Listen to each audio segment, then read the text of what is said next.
Okay, so you've clearly got a Sartre-shaped thing going on. Let's dive into this. You've sent over biographies, philosophical works, even some of his plays. Looks like we're going beyond the typical existentialist in a cafe image. What makes Sartre so fascinating is that you can't really separate the man from the philosophy. Right, like his life was the context for his big ideas. Exactly. His experiences, especially early on, profoundly shaped his worldview. So let's rewind the clock. Yeah. Sartre, born in Paris in 1905. Not exactly a childhood straight out of the textbook. Right, losing his father young, being raised by his mother and grandparents. That had to have an impact. Imagine growing up questioning those traditional family structures from such a young age. It's a theme you see emerge later when Sartre challenges societal norms and expectations in his work. And then he goes on to become this academic superstar. École Normale Supérieure. That's not just any school, right? No, it was the place to study philosophy in France. And this is where Sartre really digs into the heavy hitters like Edmund Husserl and phenomenology, which is all about how we experience the world through our senses. Okay, hold on. Phenomenology. It's key to understanding how Sartre later develops his own ideas about existence and consciousness. For those of us who haven't spent years in philosophy lecture halls, can we break that down a bit? Absolutely. Imagine you're looking at a tree.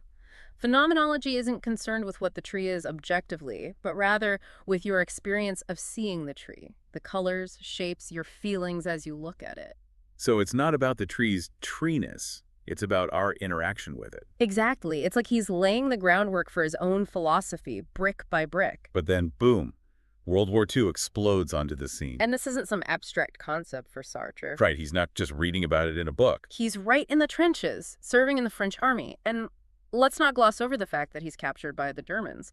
The absurdity of war, the very real possibility of death. Those experiences, they become central to his whole understanding of existence. It's not some intellectual exercise. It's visceral, urgent. Like his life becomes a crash course in existentialism, right? Exactly. And this is where we see Sartre's ideas aligning with a whole movement of thinkers grappling with the horrors of war. This sense of disillusionment, the loss of innocence, the questioning of everything people thought they knew it, creates fertile ground for existentialism to take root. So how does Sartre take these intense experiences, this backdrop of war and uncertainty, and translate them into his philosophy? Where does this revolutionary idea that existence precedes essence come from? That's where Sartre really flips the script on centuries of philosophical thought. Imagine for a moment that everything in the world, every person, is like a chair that's been pre-designed by a cosmic carpenter. That's the traditional view. Essence, the whatness of something, comes first. It's like we're all born with a predetermined purpose, a set of instructions already engraved somewhere. Exactly. But Sartre throws that out the window. He says, nope, we're not chairs. We're more like, well, imagine a big, undefined lump of clay. Okay, I'm picturing it, a big lump of clay. What's Sartre doing with it? He's saying that we exist first, and it's through our actions, our choices, that we mold and shape ourselves into something. So there's no cosmic blueprint, no predetermined chair design for us to follow.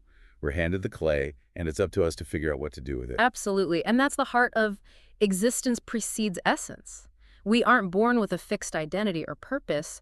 We create ourselves through the choices we make. Okay, so no cosmic blueprints, got it. Hmm. But then how does Sartre's idea of radical freedom fit into all of this? It sounds empowering at first, but also a little terrifying. Like if we're responsible for shaping ourselves, what if we mess it up? That's the double-edged sword of existentialism, right? Yeah. It's both liberating and daunting. Sartre believed we are condemned to be free. Condemned. That's a pretty strong word. It means we are always making choices, whether we realize it or not. Even choosing not to choose is a choice. So it's not just the big life decisions, but every little choice contributes to shaping who we are. Exactly. And Sartre argues this is where a lot of people try to escape from freedom.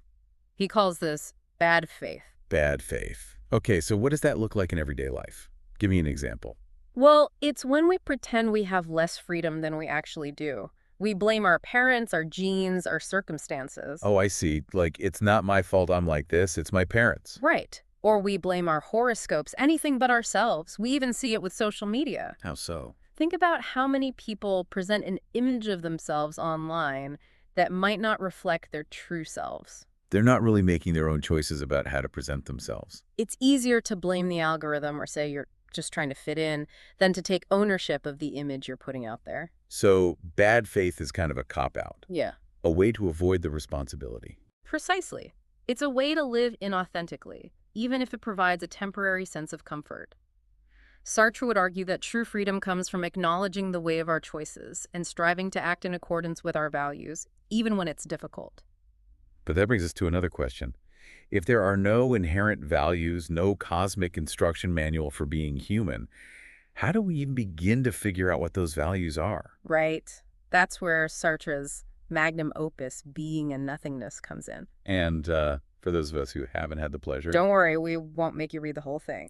But one of the central concepts is this distinction Sartre makes between being in itself and being for itself. Okay, break it down for us. What do those even mean? Okay, so think of it this way. A rock, a tree, even a coffee cup, these things just are. They exist in themselves without questioning their own existence or purpose. That's being in itself. So they're not having existential crises over their morning coffee. Not quite. But humans, we're different. We are conscious, we are self-aware, we are constantly reflecting on our own existence and projecting ourselves into the future. We are for ourselves, constantly in a state of becoming. That's being for itself. And that's where the nothingness part of the title comes in. Because if we're constantly becoming, there's a kind of void and emptiness at the core of who we are. That's a common misconception. Sartre's nothingness isn't about a literal void. It's about the ability of human consciousness to imagine possibilities, to conceive of what is not yet, and in doing so, to create ourselves. It's the very foundation of our freedom. So it's not a bleak, nihilistic nothingness.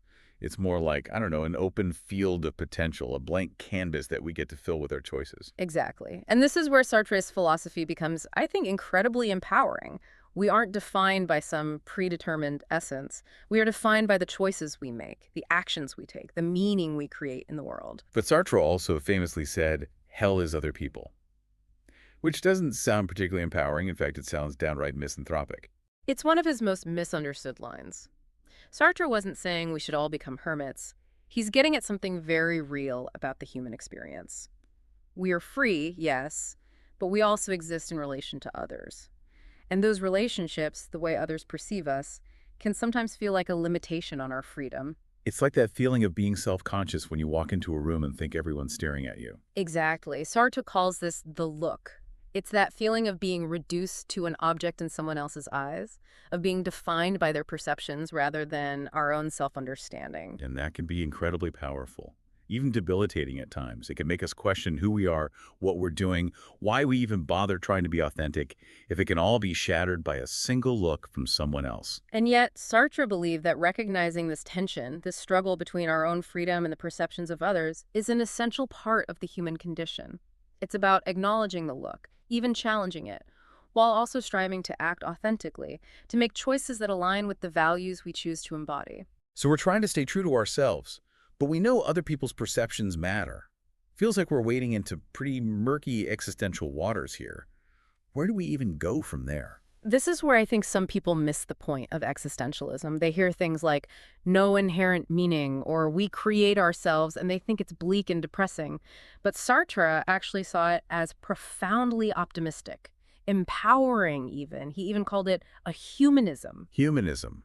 That seems kind of counterintuitive when you think about all this talk of nothingness and anguish. How does that fit in? Well, Sartre believed that if we are truly free, if we truly create ourselves through our choices, then we have a moral obligation to act in the world. To actually do something with this freedom. Exactly. To fight for justice, to create a better future for ourselves and for others. He saw this as an essential part of living authentically. So it's not just about like holing up in your own existential bubble and contemplating how absurd it all is. Not at all. It's about engaging with the world, taking responsibility for our actions and their impact on others. It's like he's saying, okay, you've stared into the abyss. You've acknowledged the weight of freedom. Now what are you going to do with it? Precisely. And this is a question that's still incredibly relevant today, you know. We Yeah. might not be facing the same horrors of war that Sartre did. Right, but we still have to make choices every single day. And a lot of those choices have ethical and political implications, when you really think about it. The impact of social media, the climate crisis, political polarization. I mean, the list goes on. And we can't claim ignorance or say, well, someone else will deal with it. Right, because we're condemned to be free, like you said earlier. Exactly. And that's where Sartre's challenge to live authentically, to take responsibility for our freedom, feels incredibly timely. It's not about having all the answers, it's about acknowledging the weight of our choices and striving to act in accordance with the values we believe in, even when it's difficult, even when it's uncomfortable. So for someone listening to all this, maybe dipping their toes into the world of Sartre for the first time, what's the one thing, the big takeaway you want them to walk away with? Sartre once asked, "What if we lived every day as if we were born today?" And I think that's it, right? We have this incredible capacity for self-creation, for choosing who we want to be in each moment. It's Yeah. both a challenge and a profound gift. So as we wrap up this deep dive into the world of Jean-Paul Sartre, Yeah. I think the question we leave you with is this. What will you create with your freedom?